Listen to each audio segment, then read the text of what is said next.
All right, guys, it's Copper Cutlass. Happy St. Patrick's Day. Went out. We had a couple of green beers for lunch. I mean, we had food as well. Don't worry.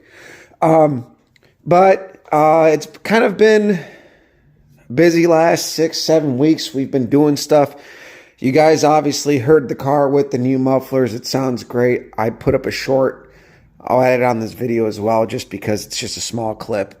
I originally posted it up on Instagram. But we're changing the valve covers. We're going from our old school Morosos, which I fucking love because they're old school, man. I mean, short of being gold anodized, god damn it, I love these things. But we got the nice Oldsmobile GM, performance parts, Oldsmobile bulky, badass, cast iron fucking covers. And we're going to put them on. We got our cork gaskets, cork circle, and I got my big cock gun. And we're going to just RTV the valve cover side. The rail side of the cylinder heads never leaks. It's usually the top side on the valve covers.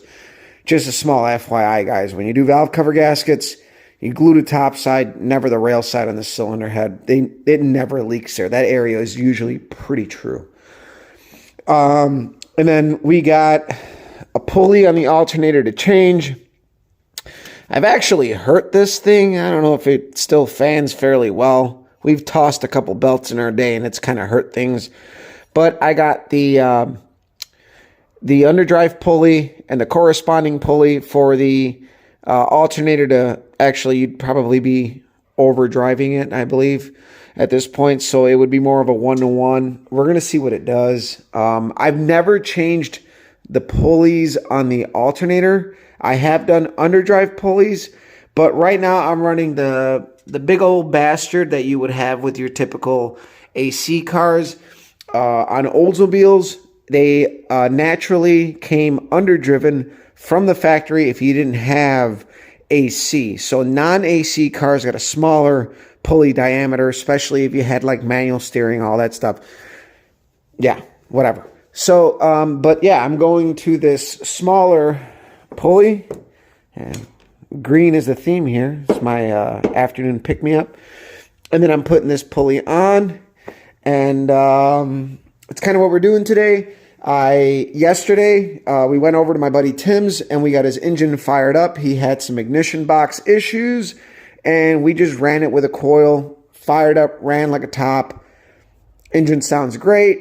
He still needs his transmission controller to figure out if the transmission work we did is good or not. So that's still pending. And then we worked on the trailer. So we got the trailer all set to go. I greased up bushings, greased up wheel hubs, checked things, checked the wiring. Everything works. I painted areas of the trailer underneath that weren't painted and we're starting to get a little rusty. I went heavy on the Rust-Oleum, and once we're done with that, we're probably going to put it up on a lift and we're going to spray the whole damn underside of the trailer with some fluid film, which fluid film is awesome. It's a great product. It's like cavity wax. It's what they used to use on like military stuff that would see elements. It's really, if you don't know about fluid film, just look it up because I don't know how to explain it, but it works great. All I know is that it's kind of like cavity wax, and I know cavity wax because we use it on frame rails when we replace stuff. So on this episode of Fuck This Car, we're going to give you a transformation from these valve covers to the old ones with obviously the pulley and stuff, and hopefully we can get that done. So I'm going to stop fucking jibber-jabbing here, and I'll add some videos of me working on the trailer and firing on my buddy's car and the exhaust and shit. So we'll let you go.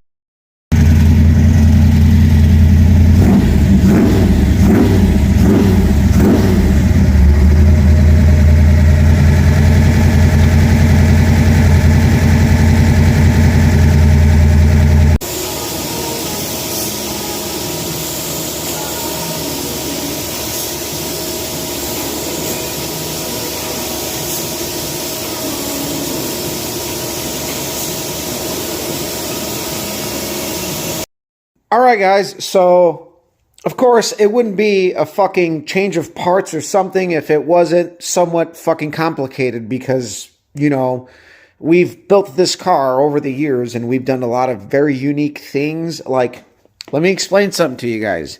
This fucking setup of alternator bracket I made from a AC alternator bracket. You can still see the scribe mark where I never got around to cutting it. I didn't really need to. And you can see where I took a power steering bracket and modified it to hold the backside of the alternator for adjustment. Okay, well, let me tell you why none of that shit's gonna fucking work. This valve cover is really tall. It's got a really thick casting. I don't know if other people have made it work with these brackets, but at this point, like, there's no need for me to run the alternator on the driver's side. The reason why I ran the alternator on the driver's side is because I ran the big NASCAR 6-vein style fucking Rob MC fucking fuel pump. And I couldn't run my alternator on the passenger side without doing some serious grinding, cutting, and modifying. And I said, fuck that. I made my own setup. Now, you might be wondering, why would you fucking do that and cut it all up when the stock stuff should have worked? Well, you see, I got my Moroso water pump drive, and I have my Heim joint here that torques up the engine so we don't rip the motor mounts out, which pulley looks great. Underdrive pulleys all nice and cute. Valve covers look fucking great. But no charging system. So I did all of this because I run this off of a stud, and then I run my Moroso drive off of a stud. Now, all of this fucking changed, so I have to make another adjuster plate for this to keep this properly loaded. Otherwise, it will slowly over time, because it doesn't like ride true, it kind of bounces. It will wiggle itself down, and next thing you know, your car's overheating. So, luckily, in our circle of people, I know people. Amazingly, imagine that.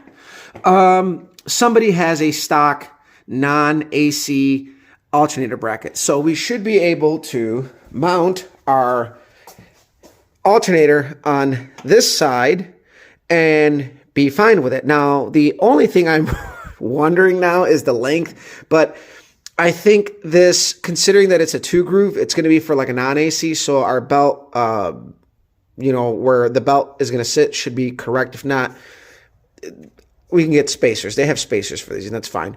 But you can see that on these parts, I have a ground, and then I have the mount for my engine diaper, which we might have to move somewhere else. But at the end of the day, it's really not a big deal. But this is what fucking happens when you try to do nice things. You just create more work, and it's like, this is fucking hot rodding 101. It's a ripple effect. You can't do one without the other. We're partially retarded. Sorry if I use that word and some of you get offended, but you know what? I'm not going to worry about it because, yeah, sometimes you go to do the simplest of jobs. Like, yeah, switching out these valve covers took me no time, and then I'm sitting here going through parts, looking through stuff. I don't even have the correct bolts for the freaking pulley. That's just sitting on there for good looks. I need to go out and get some Allen-headed bolts for this fucking thing, and then go pick up the brackets tomorrow for my buddy's house. So, end of St. Patrick's Day fucking rant, but this thing looks great, and you know what, really, at the end of the day, we got another 2 or 3 weeks before we can even hit the track, and, we did our trailer maintenance. I helped my buddy fire up his car. Coming out here tonight was just, like, whatever. Now, the only other annoying thing I am going to have to do is I am going to have to make a lead to the alternator, which at that point, I think I'm going to go ahead and do a zero gauge deal. So I'm probably going to order up some zero gauge wire and, do it nice and do it off of our junction like we did here, but we'll probably route it nice behind the radiator like the rest of the stuff. And, I got my sewing scissors over here because we're cutting zip ties, but you can see it all looks good. I'm sure I fucking annoyed you by now, but, if hopefully you guys are enjoying it so far. We got the rear end in, and I'm actually debating on whether or not to spend the money on a different set of wheels because these center lines really like to leak. I don't feel like resealing them. I always ran tubes on them, but I'm thinking about getting like some 15x8 slot mags, and then I'm going to get new tires for the front for racing so I can use these tires on the 15x5s and they'll look pretty decent. So we'll really get an old school vibe out of the car with those wheels. But again, one thing leads to another. Me just getting annoyed by a leaky tire means I'm about to spend $1,200 on wheels and front runners for these wheels and run my other tires. It's a fucking shit show of fuckery, but either way, we'll let you guys go. Share, like, subscribe. Follow me on Instagram as Copper Cutlass, and you can follow my life. That is one huge giant toilet flush because we make horrible life decisions. All right, we'll see you around.